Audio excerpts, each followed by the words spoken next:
Ini surah Al-An'am ayat 6 dia bagi tahu orang dulu lagi canggih daripada kita. Ya. Jadi jangan kita duk rasa kita sekarang ni dah terlebih canggih. Allah Ta'ala kata orang dulu lagi hebat, lagi canggih teknologi dia. Tetapi bila mereka itu engkar kepada Allah, Allah hancurkan mereka. Ya. Wa ansha'na min ba'dihim qarnan akharin. Kami hancurkan mereka dan kami gantikan mereka dengan kaum yang lain pula.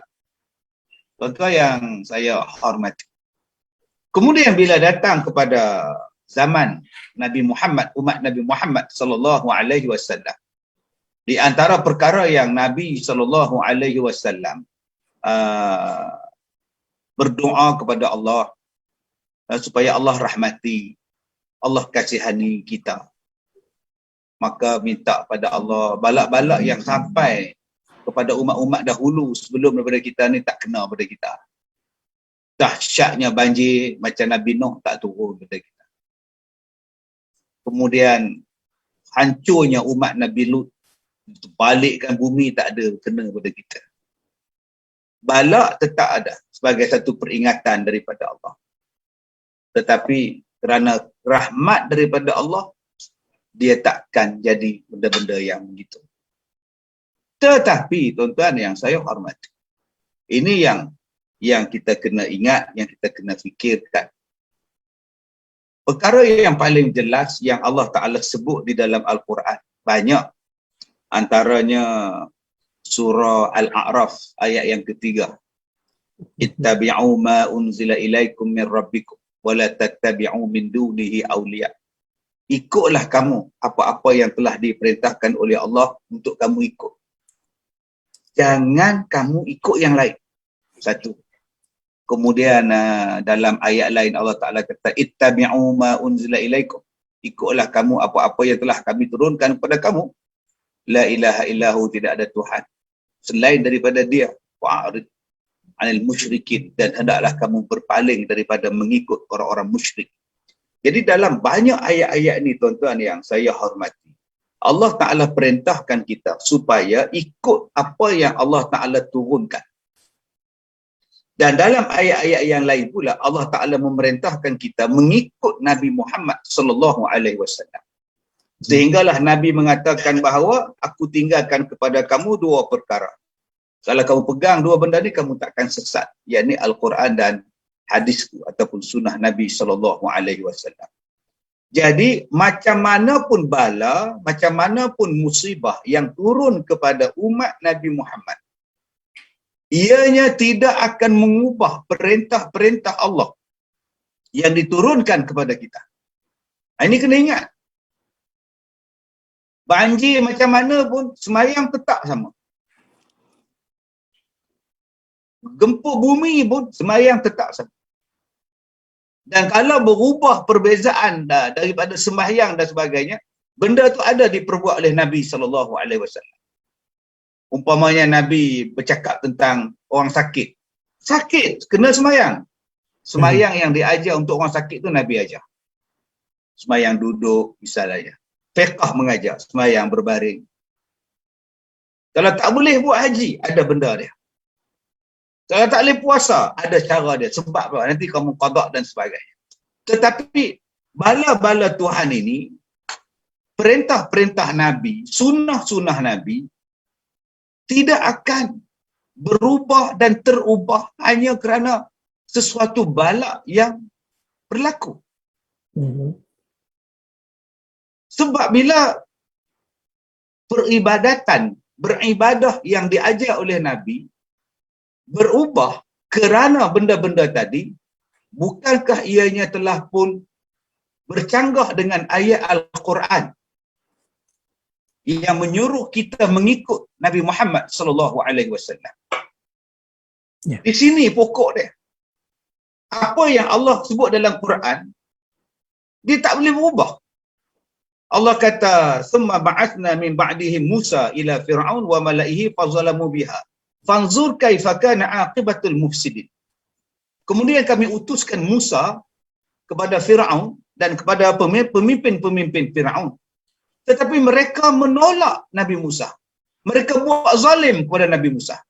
Kata Allah, fanzur kaifa kana aqibatul mufsidin. Kamu lihat, pergi lihat apa jadi pada orang yang buat rosak. Maknanya Allah kata, pergi tengok Firaun, apa jadi pada Firaun. Maknanya Firaun itu akan kekal, mayat dia, tinggalan dia sampai kiamat. Gempa bumi ke, ribut pasir ke, peperangan di antara Mesir dengan Israel ke, peperangan yang berlaku sesama mereka ke, takkan mengubah, takkan merosak pun badan jasad mayat si Firaun tu. Sebab apa? Sebab Al-Quran kata fanzur, pergi tengok. Tengoklah kamu. Kalau benda tu hancur, kalau piramid tu hancur, keranda dia hancur, mayat dia hancur, di mana relevannya ayat Al-Quran yang mengatakan tengoklah kamu akibat orang yang buat rosak. Sebab tu mayat Firaun tak rosak, walaupun mereka tunjuk perasaan tak apa benda ke, siap boleh buat perarakan besar-besaran lagi memindahkan mayat Firaun. Ya. Yang baru-baru ni. Jadi kalau hari ini berlaku sesuatu perkara sehingga mengubah cara beribadah umat Islam seperti mana yang diajar oleh Nabi SAW, kena kaji balik, adakah itu musibah ataupun balak. Balak tidak akan mengubah apa yang Allah Ta'ala sebut dan Nabi bawa, melainkan ada usaha-usaha daripada tangan-tangan tertentu yang nak mengubah apa yang telah diperbuat oleh Nabi SAW. Sebab itu saya berkali-kali saya cakap, penyelesaian kepada masalah ini ialah cari daripada mana punca benda ini datang. Dan kita akan dapat jawapannya dan di situlah kita selesaikan masalah. Pendekatan sekarang ialah tidak mencari punca. Kalau kita melihat kepada nyamuk denggi, demam denggi, kita boleh tahu puncanya Aedes. Malaria puncanya tiruk. Taun pencemaran di dalam air misalnya. Tetapi yang ini apa punca dia? Kenapa tak kaji? Sedangkan Islam dan siapa-siapa pun kalau nak menyelesaikan masalah, dia akan merungkai daripada punca awal. Kerana punca awal itulah kita boleh selesaikan setiap permasalahan yang berlaku. Adakah dia datang daripada binatang? Adakah dia datang daripada kelawar? Ya. Adakah dianya diperbuat dia oleh orang-orang tertentu untuk disebarkan? Jadi jangan sampai kita ini memikirkan bahawa kita sekarang berada dalam satu keadaan yang membolehkan kita mengubah. Sedangkan Allah Ta'ala kata, laqad kana lakum fi Rasulillah uswatun hasanah. Pada diri Rasulullah itu ada contoh yang terbaik. Apa yang Nabi buat itulah yang terbaik. Tengok-tengok bala yang Allah datangkan, azab yang Allah datangkan, ujian yang Allah datangkan, menafikan kebaikan Rasulullah. Yang ini tak boleh, yang ini tak boleh, yang ini kena tukar, yang ini kena ubah. Tidakkah ianya satu kepelikan kepada kita? Sebagai orang yang beriman kepada Al-Quran dan hadis, kita meyakini bahawa dianya adalah benar, dia yang paling betul, dia yang paling tepat. Sekarang kita melihat bahawa apa yang diperbuat oleh Nabi dan tinggalan dalam hadis, dalam Quran, orang sudah mula kata tak relevan, tak betul, tak boleh buat, tak boleh buat, tak boleh buat. Kalau tak boleh buat, macam mana Allah Ta'ala sebut? Al-yawma nakhtimu ala afwahihim wa tukallimuna aydihim. Bagaimana ayat Allah Ta'ala sebut? Al-yawma akmaltu lakum dinakum wa atmamtu alaikum ni'mati wa raditu lakumul islam madinah. Hari ini agama telah sempurna, Islam telah sempurna, semua dah habis dah ajaran dia dan aku redha Islam sebagai agama aku.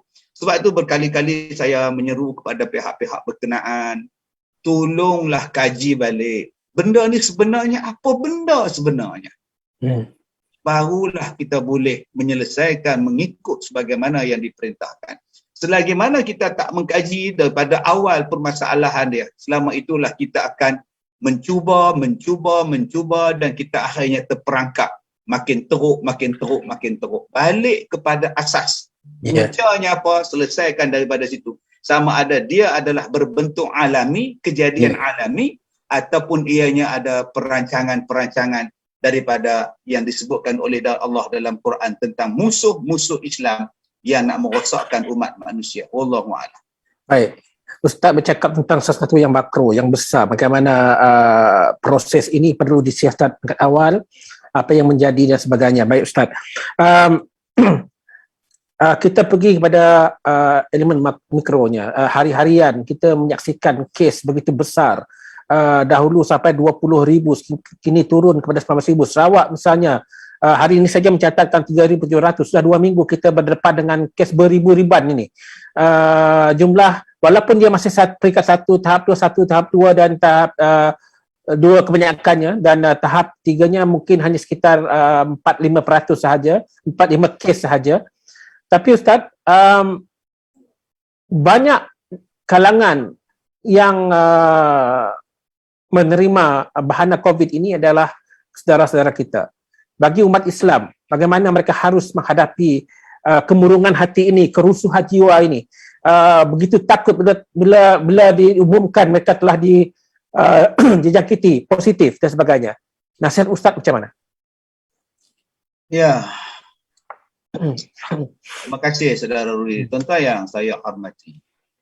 Kita membaca ayat Al-Quran, kita membaca zikir Bismillahirrahmanirrahim la yadurru ma'asmi syai'un fil ardi wala fis sama' wa huwas sami'ul 'alim. Dengan nama Allah, tidak ada sesuatu pun yang boleh memberikan mudarat kepada kita, sama ada di langit ataupun di bumi, dengan izin, melainkan dengan izin daripada Allah Subhanahu wa taala. Bismillahirrahmanirrahim la yadurru ma'asmi syai'un fil ardi wala fis sama' wa huwas sami'ul 'alim. Dialah yang Maha mendengar lagi Maha mengetahui. Sifat orang Islam begitu. Dia yakin bahawa kalau Allah tak izinkan tak jadi, dan kalau Allah izinkan jadi. Sebab tu pergantungan kita, tawakal kita kepada Allah. Tapi masalah dia, sampai bila? Sampai bila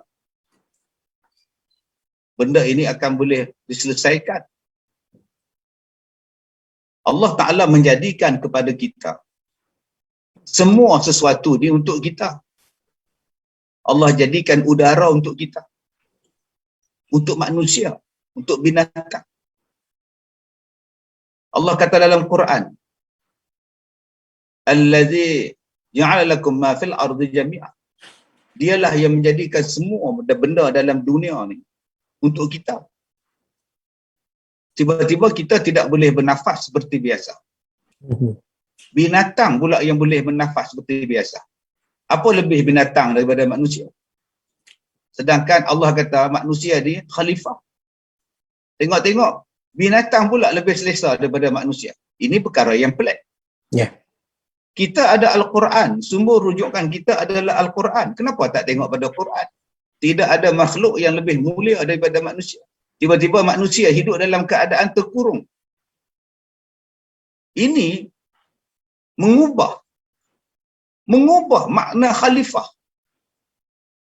Saya minta nak selesaikan masalah ini, pihak-pihak tertentu tolong kaji balik apa makna khalifah.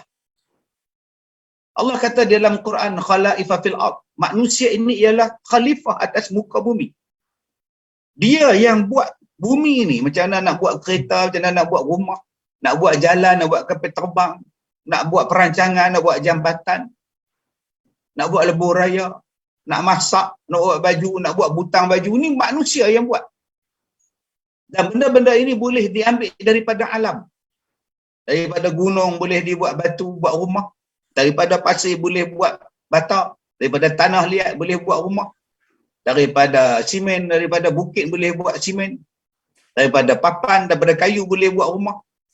Daripada sungai boleh dijadikan empangan. Boleh dapat ikan daripada kolam. Ini makna khalifah.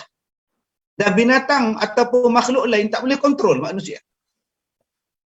Dia tak boleh kontrol. Jangan lupa Allah Ta'ala sebut dalam Quran, laqad khalaqna insan fi ahsani taqwim. Laqad khalaqnal insan fi ahsani taqwim. Allah Ta'ala menciptakan manusia ni sebaik-baik makhluk. Sebaik-baik makhluk. Maknanya dalam badan dia tu sebaik-baik. Di tangan kita ini pun ada mikrob, ada enzim yang cukup hebat, yang boleh menghadamkan makanan, yang boleh neutralkan, mendeteksikan benda-benda yang berada di tangan kita. Belum masuk antibody dalam badan kita cukup hebat, immunity yang cukup hebat, immune yang cukup hebat. Allah Ta'ala jadikan ahsani taqwim. Jin tak boleh kontrol kita. Kita lihat dalam kisah Nabi Sulaiman memerintahkan istana Balqis diangkat. Manusia mengalahkan jin. Ya. Tak ada siapa pun boleh buat. Yang boleh lawan manusia. Yang maha berkuasa tu Allah, kita fahamlah Allah lah maha berkuasa. Tetapi sesama makhluk. Gunung yang begitu hebat pun manusia boleh robohkan. Laut yang begitu dalam manusia boleh korek. Cari minyak. Tanah yang begitu hebat manusia boleh pindahkan tanah. Batu boleh dipecahkan. Air boleh disedut daripada dalam tanah buat minuman mineral. Gunung boleh ditebuk beratus kilometer dalam tanah cari arang batu. Manusia boleh buat. Jadi kalau kita mengatakan bahawa ada makhluk lain yang boleh mengalahkan manusia, sama ada makhluk itu makhluk asing, alien, UFO, benda tu bercanggah dengan Quran. Sebab hari ni ada orang kata UFO lebih canggih pada manusia. Makhluk asing lebih canggih pada manusia. Yeah. Berada, baca Quran berada. Wa idh qala rabbuka lil malaika inni ja'ilun fil ardi khalifah. Manusia ni khalifah. Maka perlu dikaji balik. Adakah betul satu binatang kecil yang boleh menghalang manusia bersalam dengan orang lain? Ya, betul. Menghalang manusia untuk menyedut udara yang Allah bagi dengan penuh kenikmatan pada manusia. Ya, betul binatang ini. Yeah. Yang menjadikan manusia tak boleh nak sembahyang rapat. Jahat betul binatang ni. Powernya. Sampai tak boleh balik kampung. Binatang apa ni yang boleh menghalang orang balik kampung ni? Ini kena kaji. Sebab binatang ini telah mengalahkan manusia sehingga mengatur urusan hidup manusia. Ianya bercanggah dengan Al-Quran yang mengatakan bahawa manusia ini khalifah. Dia yang mengatur hidup binatang. Ular manusia boleh tangkap.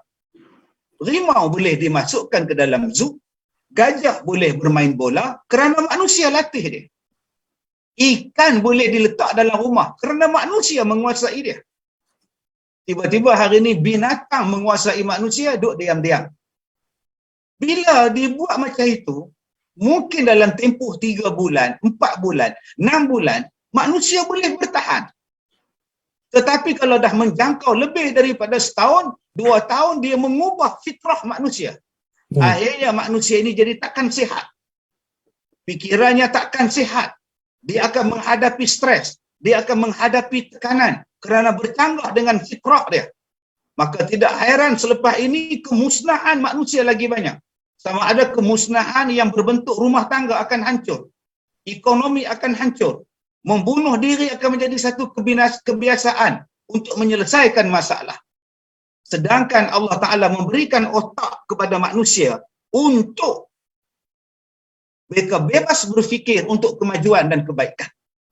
Tapi perkara ini menjadikan manusia tidak lagi bebas untuk berfikir. Binatang apa ini cukup hebat.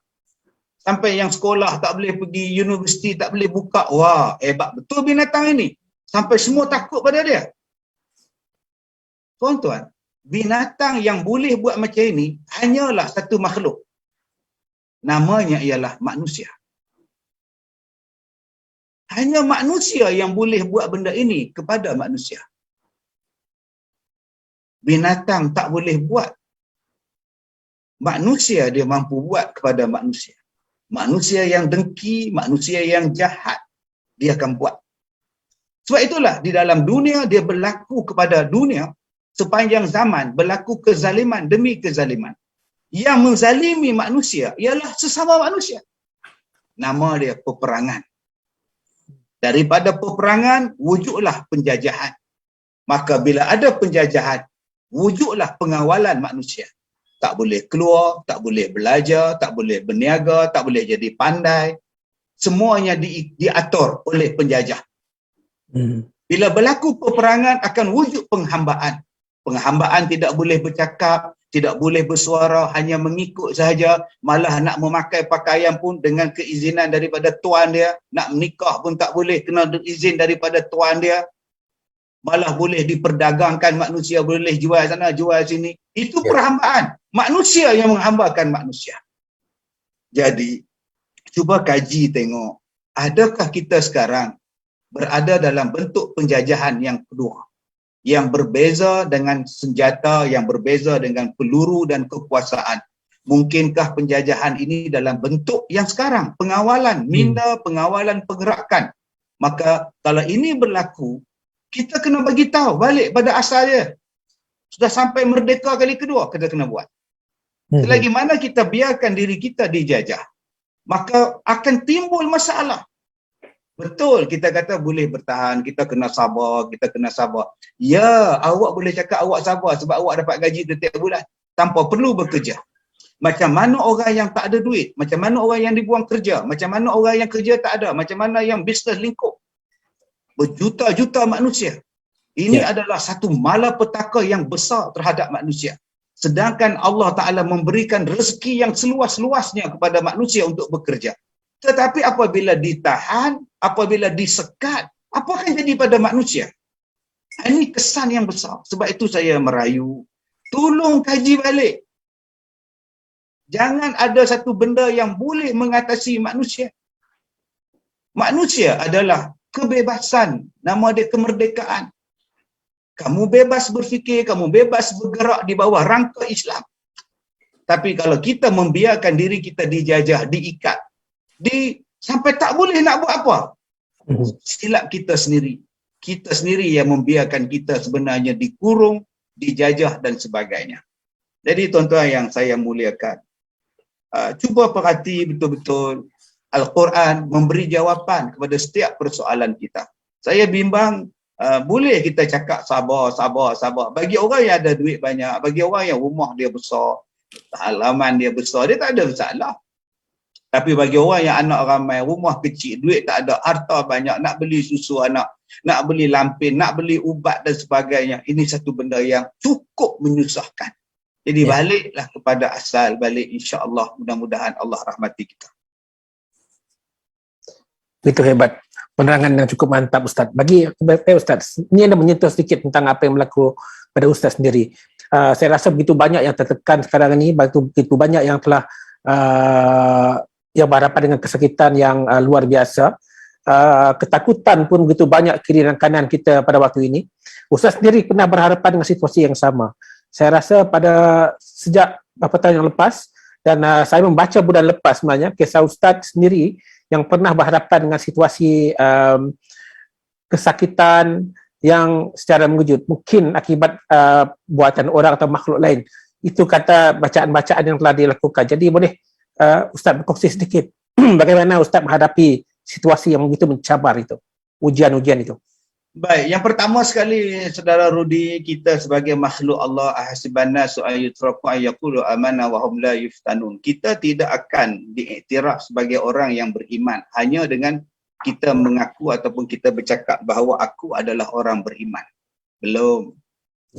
Belum. Allah jawab dalam surah Al-Ankabut. Ayat awal-awal dalam surah Al-Ankabut. Apakah kamu menyangka bahawa kamu sudah beriman hanya dengan cakap kamu beriman?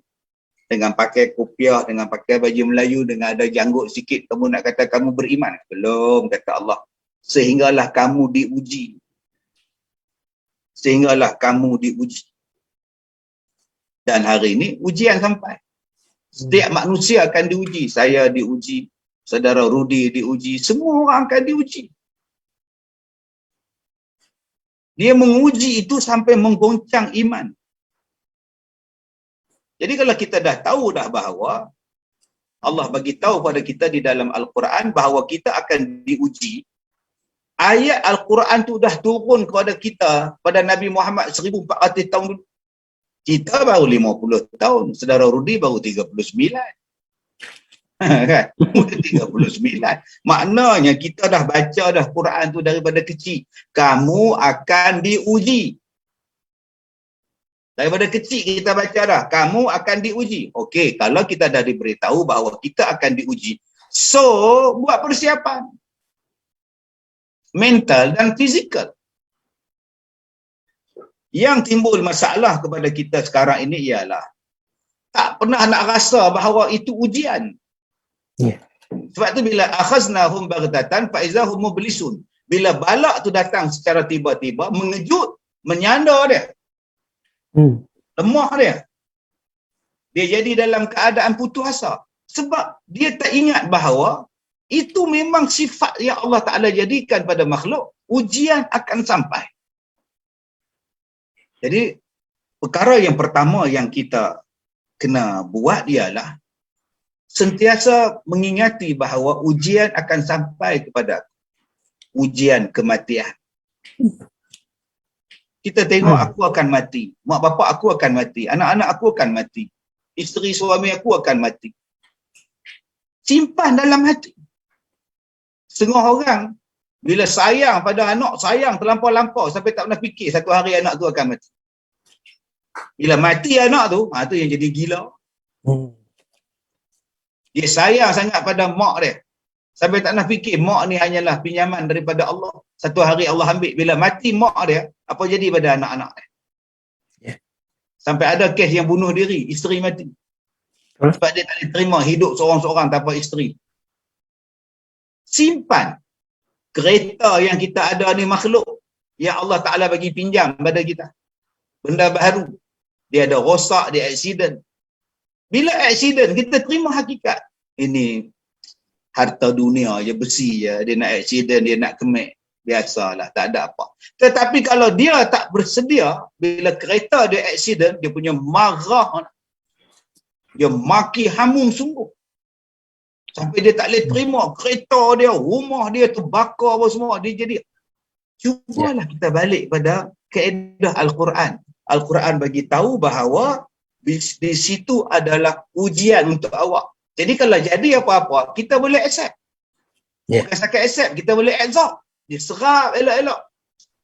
Ini mental kita dah buat dah. Nombor satu kena ada benda-benda itu. Yang kedua, Cik Rudi, kita kena simpankan di dalam hati kita. Ada penyelesaian terhadap masalah ini. Awak sakit, ada penyelesaian.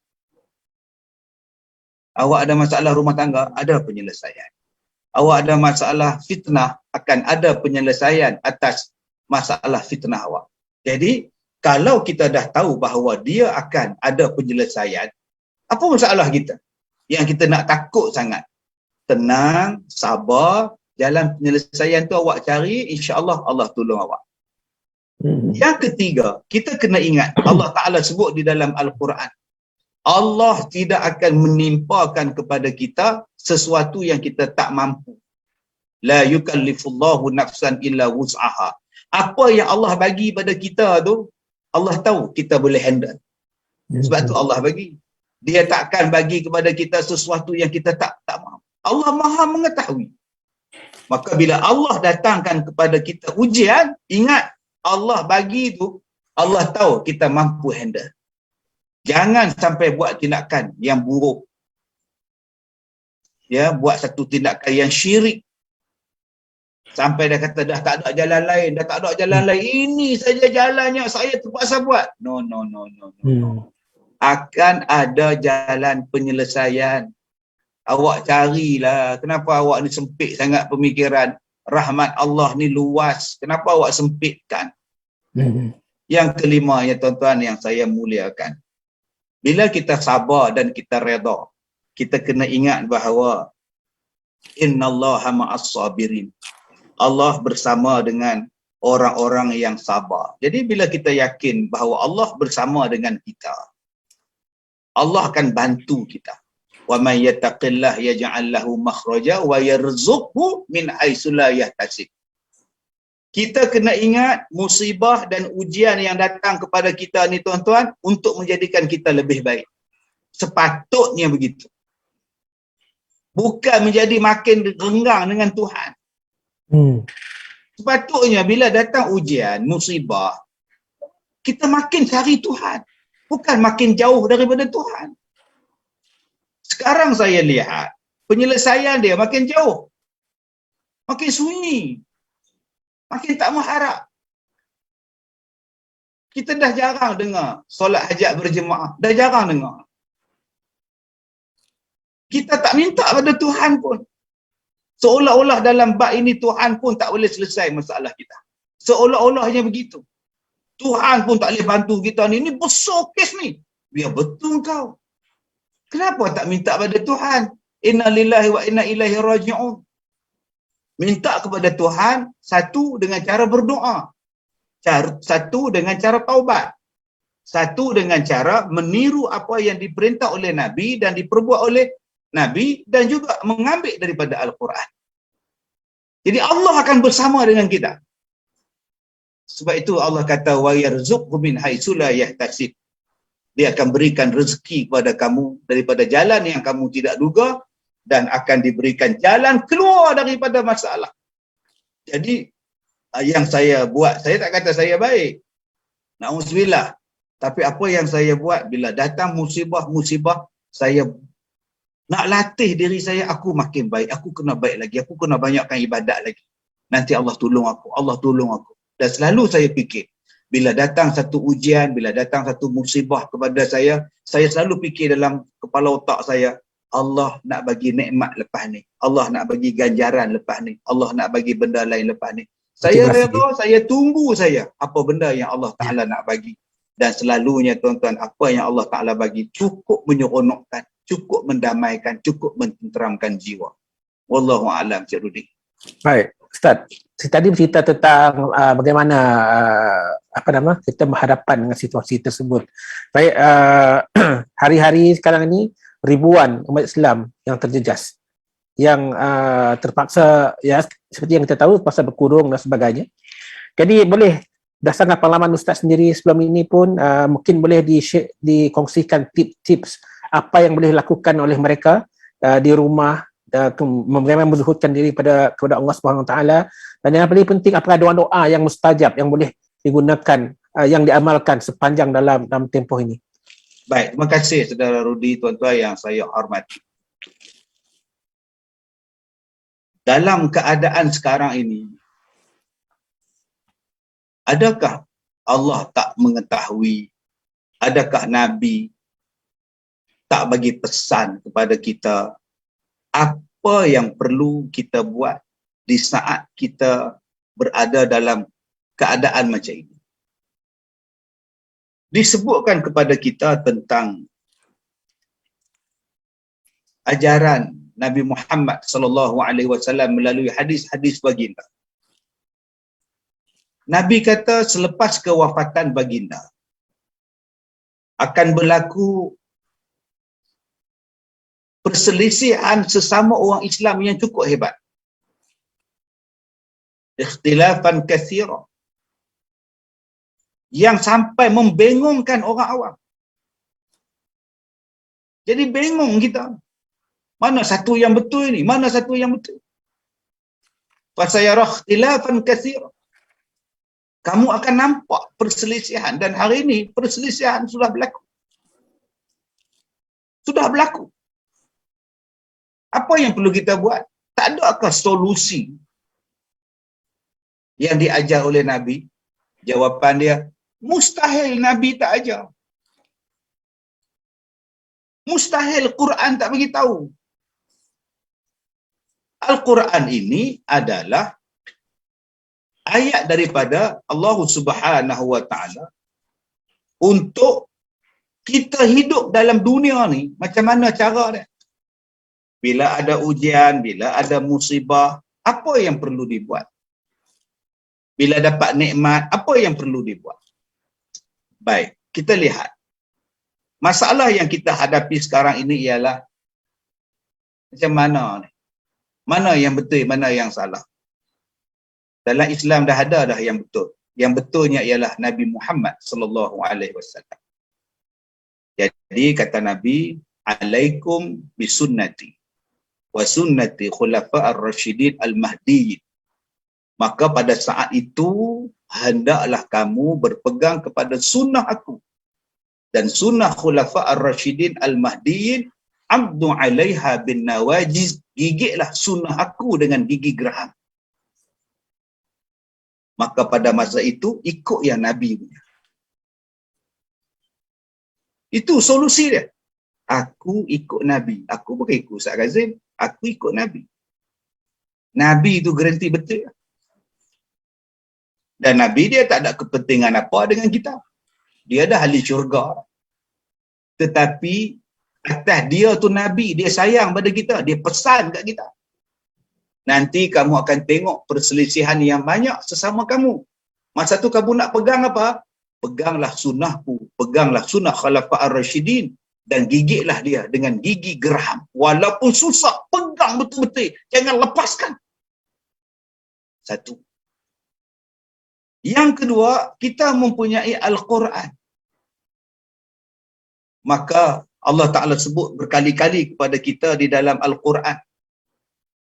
Al-Quran ini diturunkan untuk menyelesaikan perselisihan kepada sesama manusia. Liyubayyina lahumul ladzi ikhtalafu. Al-Quran ini diturunkan untuk apa? Untuk menerangkan apa-apa yang diperselisihkan oleh manusia. Maka Al-Quran bagi jawapan. Kalau kita meminggirkan Al-Quran, kita takkan selesai masalah. Al-Quran bagi semua. Yang ketiga, tuan-tuan yang saya hormati, di samping kita mengikut SOP-SOP yang telah ditetapkan, maka yang paling besar sekarang yang kita kena ikut ialah, kalau kita ambil, misalnya kita dah ambil tadi 2 dos misalnya. Ya. Jangan lupa ambil juga 2 dos Al-Quran dan Sunnah. Jangan lupa 2 dos ni. Kita hari ni duk diperingatkan 2 dos, 2 dos, 2 dos. Tapi kita jarang diperingatkan dengan 2 dos yang sangat besar, iaitu Al-Quran dan Sunnah Nabi SAW. Tolong ingatkan sama dos-dos ini. Jangan lupakan terus Quran dan hadis. Jadi saya minta kepada tuan-tuan yang saya hormati, sama ada tuan-tuan sudah divaksin ataupun belum divaksin, janganlah bergaduh. Jangan kita timbulkan mengatakan bahawa orang yang dah ambil vaksin ni tak betul, orang yang tak ambil vaksin tak betul. Ini perselisihan yang memang orang nak. Memang kalau bergaduh sama-sama kita, akibat daripada benda ini, memang musuh-musuh Islam tepuk tangan. Kita kena ingat tuan-tuan, jangan sampai perkara ini menjadikan kita rugi di kemudian hari. Sampai kita busuk membusuk, buruk memburuk di antara satu sama lain. Dia nak ambil, itu hak dia. Dia tak nak ambil pun itu hak dia. Bukan dia tak nak ambil vaksin tu, dia benci vaksin. Tak. Ada orang yang tak ambil vaksin sebab dia ada penyakit. Tak boleh dia ambil. Doktor nasihatkan jangan ambil lagi. Awak ada sakit kronik. Awak mempunyai alahan yang teruk. Kalau awak ambil, benda ni tak sesuai dengan awak. Jadi bukan orang yang menentang itu, bukan dia benci, bukan dia anti. Dia tahu tentang kondisi badan dia. Dan kita pun faham, sepatutnya disiplin ubat, kita faham. Bukan semua orang boleh makan ubat yang sama. Saya ni Cik Rudi, saya kencing manis stage 2. Saya tak boleh ambil ubat stage 3. Tak boleh ambil ubat 2 sampai ubat 4. Tak boleh. Doktor kena bagi saya ubat yang sesuai dengan tahap kencing manis saya. Jadi, ada orang yang sakit jantung. Saya makan ubat cair darah. Sampai sekarang saya makan ubat cair darah. Pasal saya ada masalah jantung. Saya tak boleh makan ubat untuk orang yang kena dia pakai pacemaker. Di antara yang pakai stent dengan pacemaker berbeza. Ubat tak sama. Sebab tu dalam benda ini pun kita kena faham, mana boleh benda yang sama diberi kepada orang yang sama tanpa mengikut keadaan dia. Mesti dia ada sebab-sebab dia tolak. Jadi itu kena faham. Jadi kita jangan sampai bergaduh, jangan sampai kita bertekak. Ini Ustaz, ini ikhtiar. Ya, itu ikhtiar awak, silakan. Tadi orang lain tak nak ambil ni, dia tak nak ikhtiar ke? Tak. Awak pakai kereta Toyota, kereta juga. Dia pakai kereta Honda, Honda juga. Ya. Boleh tak Toyota kata pada Honda, awak betul, awak bukan Honda, awak bukan kereta. Saya je kereta. Tak. Ikhtiar, awak ikhtiar dengan vaksin. Ada orang berikhtiar dengan benda lain. Ada orang yang berikhtiar dengan ubat-ubatan lain. Tolonglah ikhtiraf sama ikhtiar itu. Bukan dia ada satu jalan saja ikhtiar. Jadi dalam bab ini saya harap kalau boleh kita menghormati di antara satu sama lain. Jangan sampai kita bertelagah benci-membenci di antara satu sama lain. Yang daripada satu sudut, sudahlah kita ketinggalan, kita jatuh banyak dalam berbagai bidang sekarang, akhirnya kita membawa kepada pertelingkahan.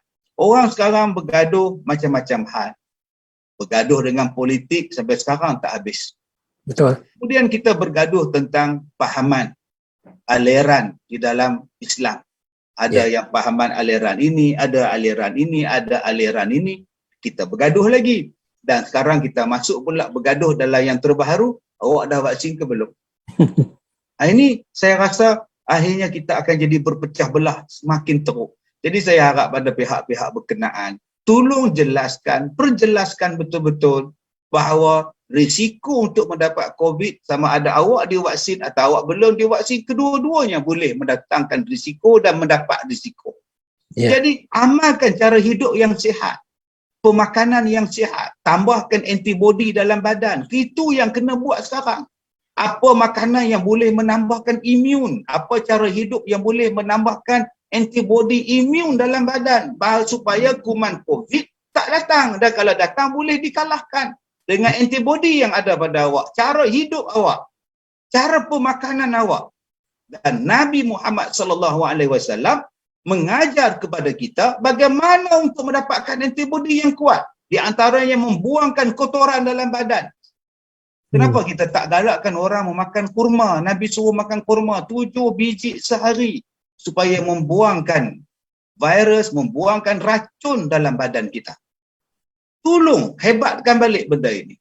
Kenapa kita tak amalkan sunnah Nabi ketika berwuduk? Salah satunya memasukkan air ke dalam hidung dan dikeluarkan balik. Dan bersugi. Semua benda ini adalah melibatkan bidang pernafasan, bidang mulut yang sekarang menjadi serangan COVID. Tempat COVID. Nabi sebut benda-benda ini untuk kebaikan kita. Begitu juga dengan pemakanan-pemakanan yang lain. Seperti madu lebah yang Allah Ta'ala sebut dalam surah An-Nahli ayat yang ke-69. Fihi shifa'ul linnas. Dalam madu lebah itu menjadi ubat kepada manusia. Dan Nabi sebut 3 hari dalam sebulan. Kalau kita minum berturut-turut pada waktu pagi, salasa ghadawatin, maka kata Nabi, kamu tidak akan kena penyakit-penyakit yang berat. COVID adalah penyakit yang berat, yang boleh mati manusia. Maka amalkan sunnah Nabi, ajaran Al-Quran, madu lebah itu yang kuat.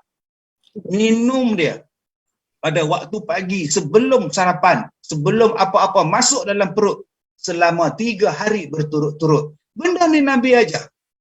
Dan bagi orang yang batuk, di antara tanda-tanda COVID ialah batuk yang berterusan, yang sangat teruk. Yang paling mudah dibuat ialah minum madu bersama dengan lemon. InsyaAllah boleh menghilangkan batuk. Jadi semuanya itu diajar oleh Nabi SAW. Sama ada kita nak percaya ataupun tidak, itulah yang menjadi masalah. Sama ada kita dipromosi atau digalakkan, itulah yang masalahnya. Cubalah tuan-tuan, di samping kita melaksanakan SOP yang telah ditetapkan oleh pihak berkuasa, benda-benda ini juga perlu pihak berkuasa war-warkan di dalam media seperti mana diwar-warkan perkara yang lain untuk umat Islam dan umat manusia di Malaysia ini keseluruhannya mengamalkan apa-apa yang diajar oleh Nabi kita Nabi Muhammad SAW. Baiklah, kita telah bersiaran hampir sejam. Kita membuka sebenarnya pintu soalan kita kepada hadirin sekalian yang boleh menulis di ruangan komen dalam Facebook kita. Dan saya sebenarnya Ustaz dah menerima 2 soalan sebenarnya. Soalan pertama daripada Encik Loma. Saya ingin bertanya pendapat Ustaz mengenai isu pusat tahfiz. Ini kata dengan Ustaz ni. Ustaz pun ada pusat tahfiz sendiri. Pusat tahfiz yang kini tidak dibuka. Pelbagai masalah telah timbul dan antara masalah utamanya adalah tidak dapat menanggung pembiayaan kos seperti gaji para ustaz, kos liability dan sebagainya. Sedangkan tahun sekarang ini sudah masuk tahun kedua dan pandemik ini terus berlaku menjejaskan operasi pusat-pusat tahfiz ini.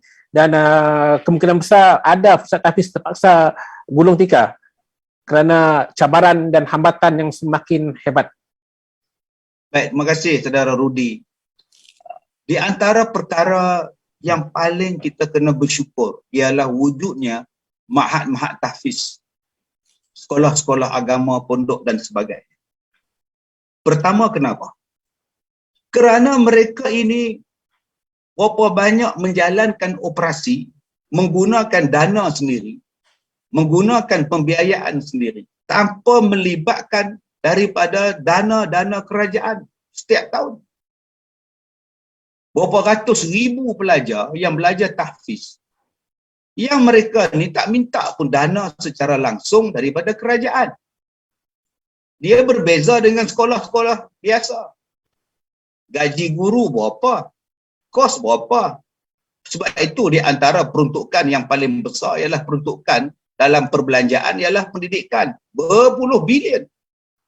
Bilion bagi.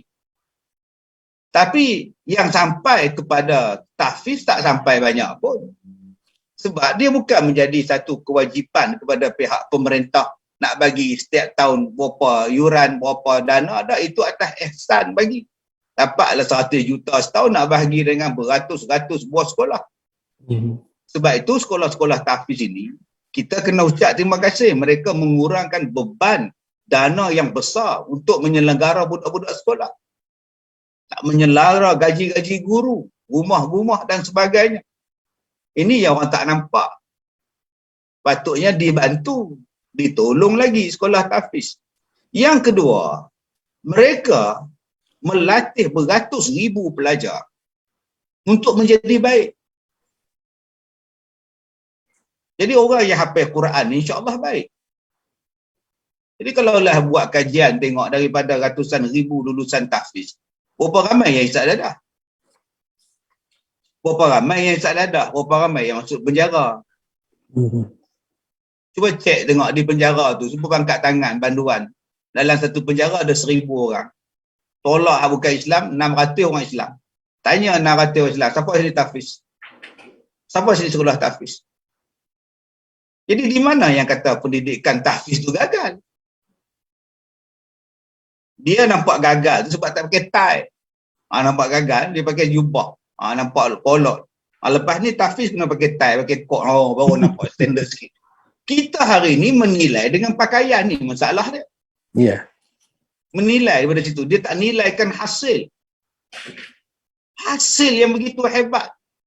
Dan jangan kita ingat bahawa budak-budak tahfiz ini adalah nanti nak keluar nak jadi nak jadi imam, jadi Bilal. Apa kalau pandang lekeh kepada imam dan Bilal? Jangan pandang lekeh. Semayang tu benda besar. Kalau orang tanya pada kita apa benda yang paling besar dalam dunia sekarang ni, jawapan dia semayang.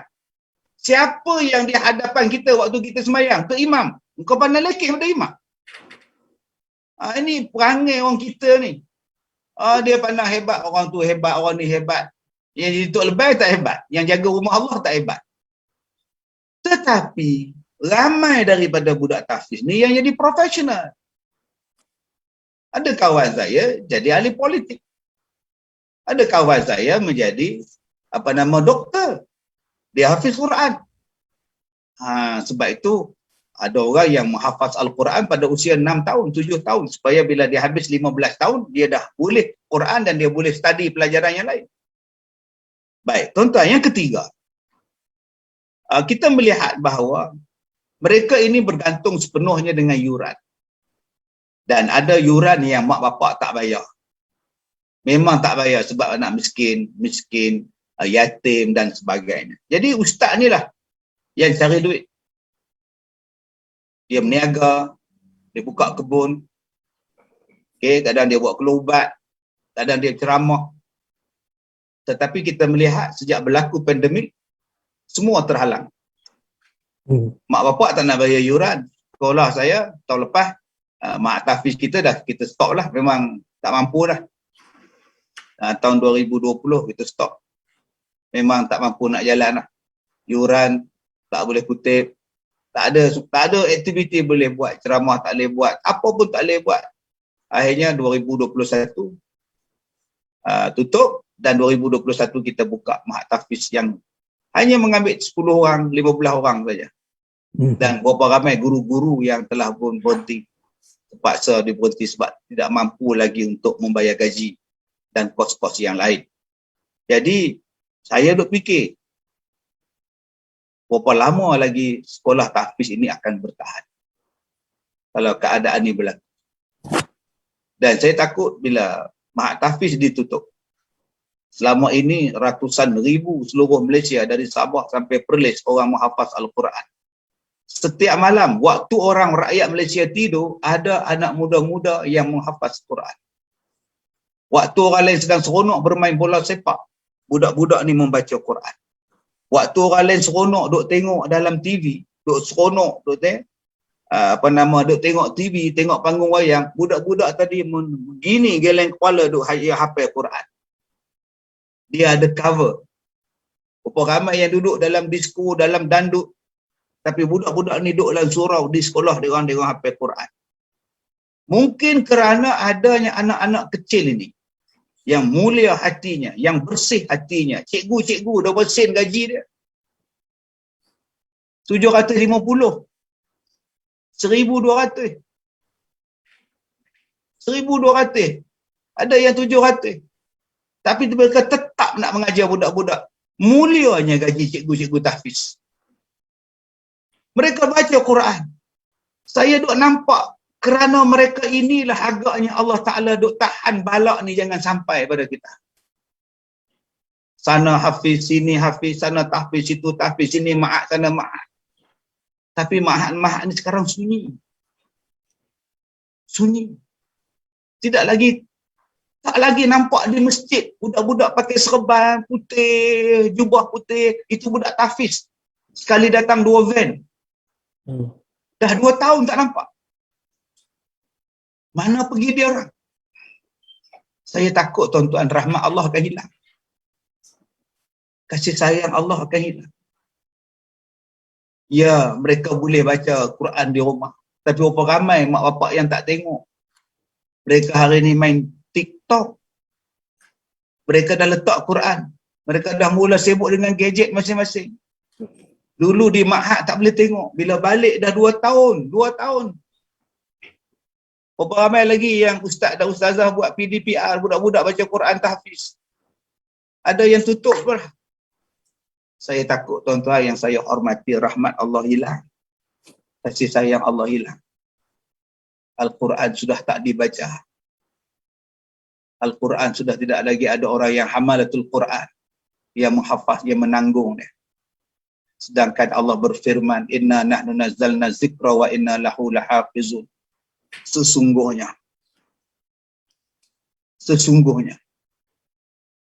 kamilah yang menurunkan Al-Quran dan kamilah yang menjaganya. Termasuklah yang menjaganya ialah yang menghafaz Al-Quran. Tapi kalau Mahat Tahfiz ditutup kerana tak mampu, saya bimbang benda-benda yang tak elok akan sampai pada kita. Jadi sama-samalah tuan-tuan kita doa mudah-mudahan kembali meriah balik, kembali ceria balik supaya rahmat Allah tak putus kepada kita. Wallahu a'lam.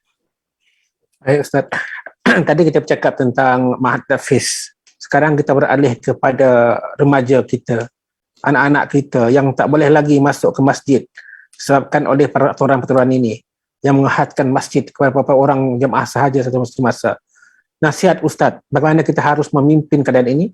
Apabila ia bebas, kita bebas kelak yang boleh dibenarkan untuk kembali ramai jemaah di masjid, apa yang harus dilakukan untuk mengembalikan anak-anak yang dahulu? Kita faham semakin meningkat sebelum kita kena COVID ni, semakin jumlahnya yang masuk ke masjid semakin tinggi. Dan sekarang ni semakin rendah balik. Dan lagi dicemari oleh seperti yang Ustaz katakan tadi, bekalan gadget yang pelbagai mereka kepada perkara tersebut berbanding pergi ke masjid. Satu perkara yang lebih besar yang harus lakukan? Saya konsisten bercakap benda ini, saudara Rudi, daripada awal-awal pandemik ini berlaku. Saya konsisten sampai sekarang walaupun pelbagai tekanan yang saya hadapi. Cercaan, makian, ugutan dan sebagainya. Saya tetap cakap. Saya sebut tentang fitnah. Sebab Nabi sebut. Kadang-kadang kita kata, aku buat macam ni supaya tidak mau mengelakkan, supaya aku nak mengelakkan fitnah ke atas agama aku, fitnah ke atas masjid. Sebab tu aku buat macam ni. Nanti orang kata masjidlah puncanya, masjidlah jadi puncanya. Sebab tu kita kontrol macam ni supaya tak jadi fitnah. Saya cakap, tak betul tu.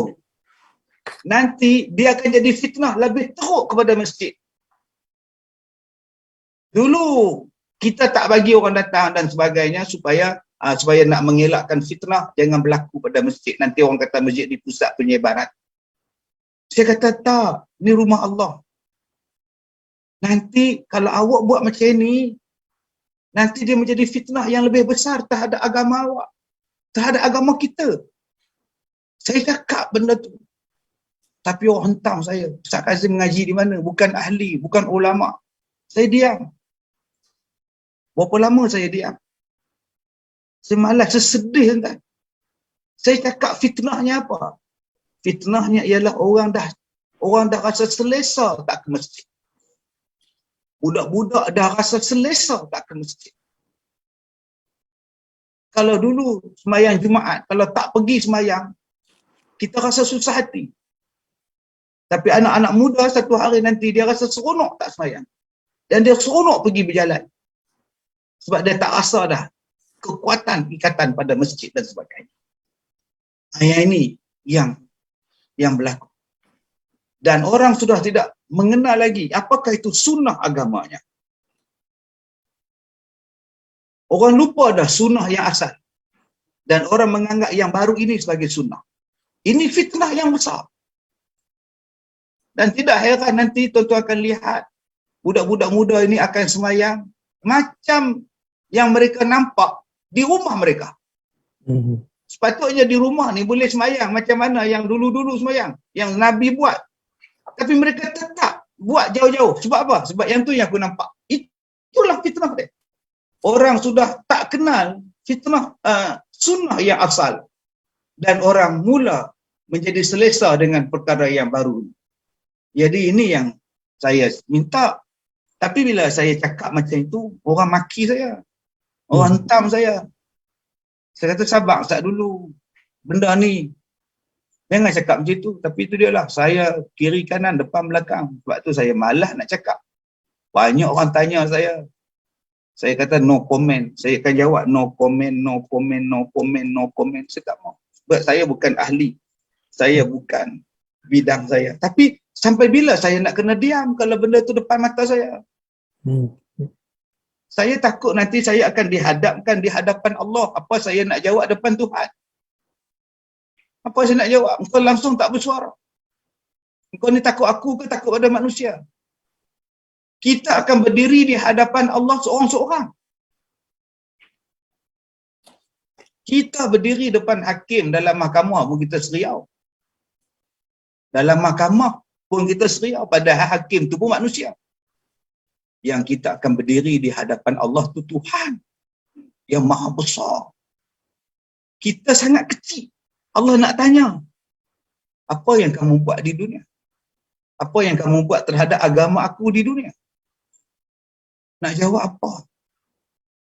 Bila saya baca hadis Nabi tentang malaikat menarik, membuang orang yang nak minum air telaga Kausar. Malaikat buang, malaikat halau je jauh. Dihumban. Tak boleh minum telaga Kausar. Nabi tanya kenapa? Mereka bukan rumah aku kah? Mereka tu rumah aku. Nabi tanya kat malaikat. Malaikat bagi tahu kenapa mereka dihalang daripada minum telaga Kausar dan dihumban jauh-jauh. Malaikat bagi tahu. Saya takut benda tu jadi kat saya. Sebab tu tuan-tuan yang saya hormati, takutlah pada Allah. Takutlah pada Allah. Sebab kita nak jumpa Allah.